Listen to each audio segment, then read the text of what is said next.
Valendo. É, e aí pessoal, beleza? Esther e eu estamos aí para dar sequência nas nossas aulas. É, e, e hoje a gente vai falar um pouquinho de trabalho, vamos fazer um pouquinho de exercício. E aí a gente vai tentar ligar um pouquinho com algumas aulas que a gente já deu, com alguns conceitos que já foram dados. Essa parte de trabalho. Já dando um spoiler que liga direto com a parte de energia.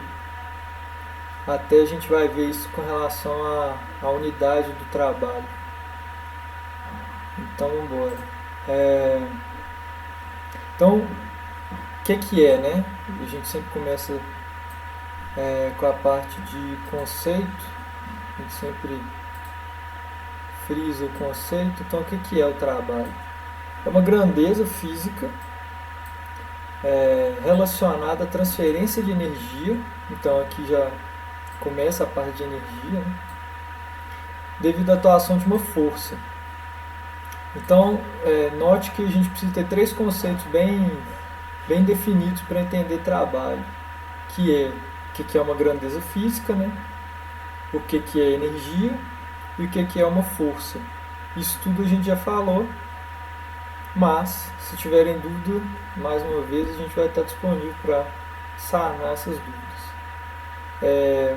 E aí quando é que acontece esse fenômeno, né? Essa grandeza física? O trabalho acontece quando uma força é aplicada em um corpo e ele sofre um deslocamento. Então, mais um conceito já foi falado, o conceito de deslocamento. Aqui está a fórmula, né? Trabalho geralmente é utilizada a letra W. Então ele é uma força vezes o deslocamento vezes o cosseno do ângulo entre a força e o deslocamento. Quer dizer, como a força e o deslocamento são... Deslocamento não, mas como a força é uma grandeza vetorial, e esse deslocamento pode estar num sentido diferente da força, então aparece esse cosseno aqui. Como a gente já tinha visto que esse cosseno aparecia também quando a gente aplicava força num plano inclinado. Aquilo dali, aquilo que a gente falou naquela vez, aparece aqui de novo. É a mesma situação, de certa forma. Agora, uma coisa muito importante, que é a unidade. A gente sempre bate nessa tecla. E a unidade do trabalho no sistema internacional é o joule. Mas o que é esse joule, né? A gente vai ter aqui força em newtons e a gente vai ter deslocamento em metros. Então, um joule é um newton vezes um metro. Ah, mas o cosseno do ângulo? Não, o cosseno do ângulo é um número, não tem unidade. Então, o joule é isso. O joule é newton vezes metro. E aí, para algumas aplicações mais complexas, que eu acho muito difícil de acontecer, pode ser que você tenha que, por exemplo, abrir esse newton aqui em quilograma vezes metro por segundo ao quadrado. Pode acontecer, mas é bem raro. Então esse é o conceito de trabalho. Então, vamos ver um exemplinho aqui. Uma pessoa quer mudar de posição um armário. Isso aqui, quem já passou por mudança sabe que é uma bosta. E para isso empurra esse armário fazendo uma força constante. Meu mouse dando pau. Uma força constante, paralela ao chão, com intensidade de 50 newtons, conforme a figura abaixo. Então está sendo feita uma força para esse sentido aqui de 50 newtons. Sabendo que o deslocamento sofrido pelo armário foi de 3 metros, quer dizer, essa é uma pessoa forte, né? Deslocou um armário direto assim, de 3 metros, determina o trabalho realizado pela pessoa sobre o armário nesse deslocamento. Quer dizer,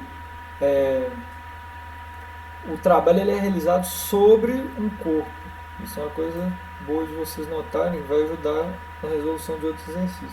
E o trabalho, como a gente percebeu na fórmula, ele é função do deslocamento. Quer dizer, se ele deslocou 1 metro, depois 1 metro, depois 1 metro, com essa mesma força, no final equivale a utilizar os 3 metros. Então, talvez não seja uma pessoa forte, talvez uma pessoa insistente, que foi fazendo pequenos deslocamentos. Que é o que geralmente a gente faz, né? Cansa, empurra mais um pouquinho. O bom é quando tem rodinha. Mas aí como é que resolve? Resolve aplicando a fórmula, né? Então, é, o trabalho dessa força com esse deslocamento, a gente substitui direto aqui. A gente sabe que a força é de 50 newtons, o deslocamento é de 3 metros, então já está tudo sistema internacional. Ah, mas e o cosseno do ângulo? A gente tem que lembrar o seguinte, o ângulo é zero, porque o deslocamento e a força estão sendo aplicados na mesma direção, no mesmo sentido. Então, o cosseno de zero é 1. Então, isso aqui é igual a 1. E aí basta efetuar a multiplicação. E aí esse trabalho vai realizado foi de 150 joules. E aí, aqui, já dando um spoiler também, o que isso aqui, por exemplo, tem a ver com potência? A gente já falou brevemente antes, mas a unidade de potência, eu vou lembrar para vocês, a unidade de potência é o watt, né? E o que é o watt? Aí é aquele lance da gente ir abrindo as unidades. O watt é 1 joule, que é essa unidade de trabalho por segundo. Então, é a quantidade de trabalho realizado em função do tempo. Beleza? Alguma coisa, Esther? Posso seguir? Pode seguir. Beleza. E aí? Então, agora a gente já tem todo os conceitos e tal, para a gente dar uma linkada no que a gente já veio falando. De trabalho, né, que é a ação mensal, mas com energia, que é uma coisa que a gente já falou em algumas outras aulas. Como a gente já definiu, mas vale a pena relembrar, energia é uma grandeza que se define como a capacidade de produzir algum trabalho, né? Ou seja, o corpo só é capaz de realizar trabalho se ele possui energia. E aí aqui pode ser energia potencial, pode ser energia cinética, pode ser diferença de potencial elétrica, né? Pode ser uma diferença de potencial térmica. Toda vez que a gente tem essas diferenças de potencial, ou a gente tem já uma energia pré-estabelecida, uma energia de movimento, ou então algum outro tipo que a gente já falou, esse potencial, essa grandeza, ela é capaz de realizar trabalho, se empregado da forma específica que tem que ser empregado. Então, um exemplo, né? O guindaste só é capaz de levantar um carro, quer dizer, produzir trabalho, porque ele está exercendo uma força sobre um corpo, quando ligado a uma fonte de energia. E aí, geralmente, o que está ali no guindaste? A gente tem o motor funcionando, o motor que funciona a diesel ou a gasolina. Esse motor vai acionar um motor elétrico, e esse motor elétrico possibilita a realização do trabalho. Poderia ser um motor mecânico direto? Um motor a gasolina, a diesel? Poderia. Bom, mas então, tudo que vai realizar trabalho está ligado a uma fonte de energia. Então, da mesma forma, nós, né, a gente só realiza as nossas atividades de caminhar, de ler, de correr, de estudar, que a gente pode fazer uma analogia, né, a gente pode relacionar trabalho, inclusive o trabalho nosso mesmo, laboral, né, porque recebemos energia dos alimentos que ingerimos. Então a gente armazena energia nos nossos músculos, nos nossos órgãos, né, no nosso corpo, e a gente pode empregar essa energia para realizar trabalho. Só que aí é uma outra dinâmica, né, porque é uma energia química, ela é diferente, não é dentro da física que a gente estuda, ela é micro, né, menor, o universo disso. Bom, então, dando sequência, vamos fazer um exercíciozinho aí, ó, para fixar. Chuveiros elétricos. Chuveiros elétricos são, sim, elementos muito bons para a gente pensar em trabalho, principalmente porque acontece aquilo que a gente já falou na aula passada, do efeito Joule, que é a dissipação de energia em forma de calor por condutores. Então, toda vez que a gente tem uma resistência elétrica onde passa uma corrente, essa resistência vai ter uma mudança de temperatura nela. E aí ela vai dissipar essa mudança de temperatura. Ela vai ficar mais quente do que o ambiente, então ela vai dissipar calor, vai dissipar essa energia. E essa dissipação é chamada de efeito Joule. Então, o princípio do funcionamento do chuveiro a gente sabe que é esse. Lâmpadas incandescentes também, aquelas lâmpadas de tungstênio, que quando ela, ela estraga, se você olha bem de pertinho dela, você vê que o filamento, né, o fiozinho lá dentro dela está rompido. Fios condutores no geral, né? E aí, por exemplo, um caso de fio condutor que é bem, se um dia vocês tiverem a possibilidade de abrir, vocês vão ver a misteira que vocês usam para fazer sanduíche na casa de vocês e tal, ou em lanchonete, ela é um exemplo de um fio condutor. E aí, no caso do chuveiro elétrico, por exemplo, tem água, né? No caso das lâmpadas, para tirar o calor. No caso das lâmpadas incandescentes dos fios condutores, é o próprio ar. Sendo que a lâmpada incandescente, na verdade, é quase um vácuo. Mas esse fio condutor, por exemplo, da misteira, é o próprio ar que tira o calor.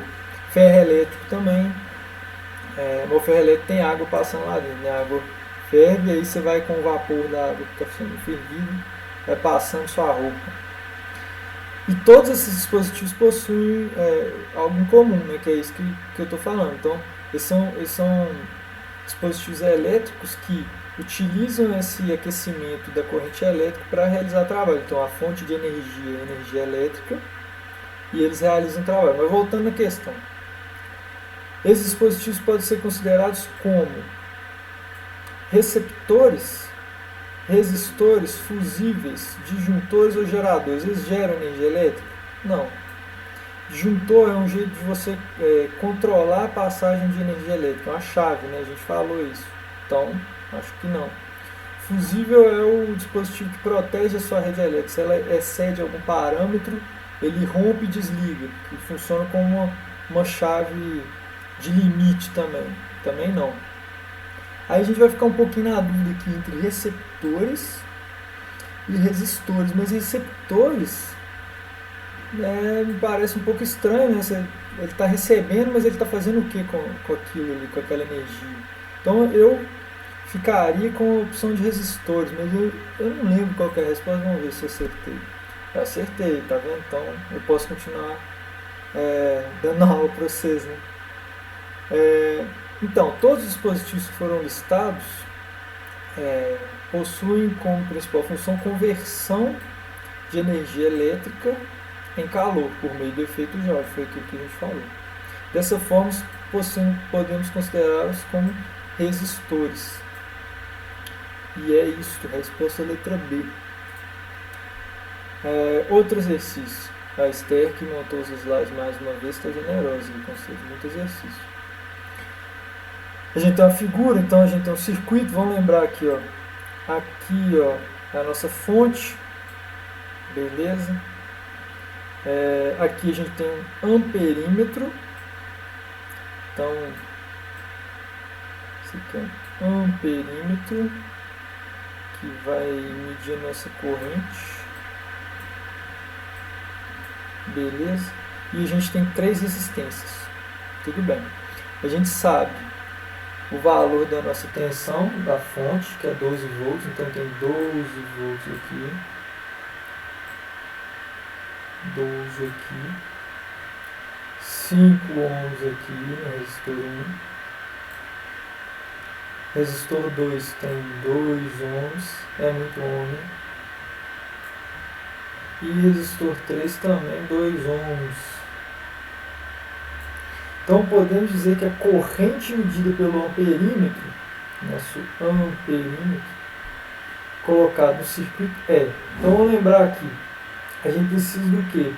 A gente precisa da resistência equivalente, porque toda corrente que passa pelo resistor 1, apesar que ela vai dividir entre o resistor 2 e o resistor 3, o que vai acontecer com ela depois que ela passa pelo resistor 2 e 3? Ela vai voltar a ser a corrente total, quando ela junta esse outro ramo aqui, ó, aqui ela volta a ser corrente total do sistema. Então, se a gente tiver a resistência equivalente do sistema, se a gente fizer aqui o que a gente comentou nas outras aulas, de transformar isso aqui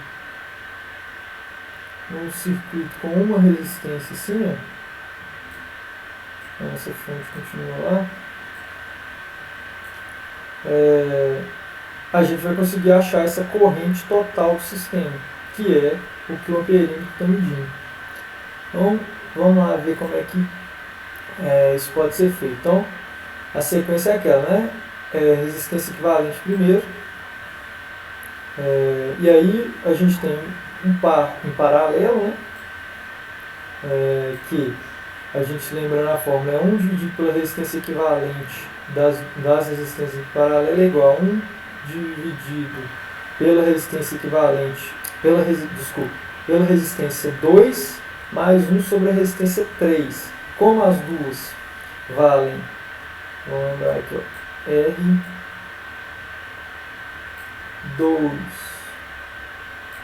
é igual a R3,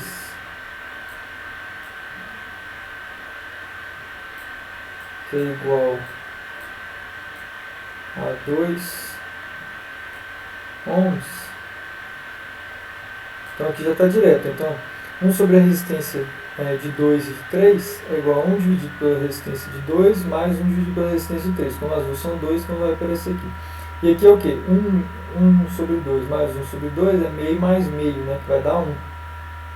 Então 1 dividido por resistência equivalente 2, 3 é igual a 1. E aí, você, multiplicando inverso, você vai achar que resistência entre 2 e 3 é 1. E aí, agora você tem duas resistências em série, né? E aí você tem o resistor 1 e o resistor 2, 3, que aqui está como 1, mas é só uma abstração. E aí é só somar. Então a resistência equivalente, ela vai ser a resistência equivalente 2, 3 mais 5, que é o valor do nosso resistor 1. Então a resistência equivalente do sistema é 6 ohms. Aqui, ó. Agora, o que isso significa? A gente transformou nosso circuito naquele com uma resistência só. E aí finalmente a gente consegue achar a corrente total do sistema, que é o que está sendo medido pelo amperímetro, com a fórmula lá, ó, V igual a RI, que se vocês lembrarem é quem vê RI. E aí é 12 volts, né, que também foi dado, nossa resistência de 6 ohms, só passar ela dividindo, então a gente tem que a corrente total do sistema, que é o que o amperímetro está medindo, é 2 amperes. Continuando, outro exercício. Olha, esse hoje está querendo exercício, hein, pessoal? Então, o resistor ôhmico. Então, isso aqui significa que a gente pode aplicar a lei de Ohm de resistência elétrica a 2 ohms, é atravessado por uma corrente de 1,5 amperes. Determine a quantidade de energia elétrica dissipada por esse resistor a cada segundo. O que isso quer dizer? Energia, joules, beleza? Energia trabalho por segundo. O que isso aqui é? Isso aqui é watt. A gente já dá para perceber isso pela resposta, mas então isso aqui é um jeito bonito, diferente de falar watt, beleza? E aí a gente precisa do quê? Lembrar a fórmula da potência, que eu nunca lembro de cor. Mas aí a gente vai pro próximo slide, porque aí eu vou colar, e aí a gente vai ver. Que é lá, ó. P é igual a RI ao quadrado. É um dos jeitos de escrever, né? A gente tem a resistência do resistor ômico, né? E a gente tem a corrente que passa por ele, que é 2 a nossa resistência e 1,5 a corrente. Então, se efetuar essa conta, sai lá que a potência dissipada é 4,5 watts. Não é muita